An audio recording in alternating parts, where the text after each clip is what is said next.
The forest road was deserted, stretching into the darkness like an endless tunnel. Sarah gripped the steering wheel, her fingers tight with exhaustion. She had worked late again, and now she was forced to take the lonely route home. The trees on either side loomed over the road, their bare branches clawing at the night sky.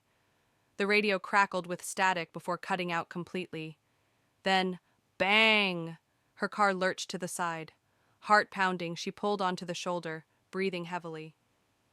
The dashboard warning light flashed. Her front tire was blown. Sarah grabbed her phone.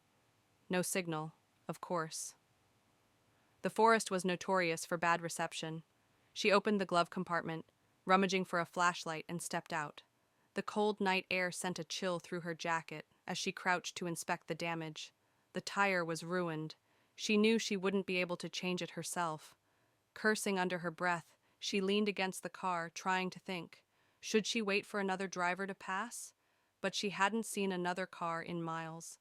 A sound rustled in the trees. Sarah froze. It was faint, almost like whispering. She held her breath, ears straining. Silence. She exhaled and shook her head. Probably just an animal. This was the wilderness after all. She turned back toward her car, but then she heard it again. Closer this time. A soft shuffling, followed by the unmistakable sound of twigs snapping. Sarah's skin prickled. She swept her flashlight toward the trees. The beam wavered across tangled branches, casting long, spindly shadows. Nothing, but she felt something watching her. Then, a low, guttural breath sounded from the darkness. Sarah's pulse thundered in her ears. "Hello?" she called, her voice unsteady. No answer, just the wind sighing through the trees. Her fingers clenched around the flashlight as she edged back toward her car. The sensible thing to do was to lock herself inside and wait until morning. But before she could reach the door, something moved. A shadow shifted between the trees. Sarah gasped and swung the flashlight toward it. For a split second, she saw something tall, gaunt, and impossibly thin. Its limbs were too long, its eyes black hollows, and it was staring directly at her.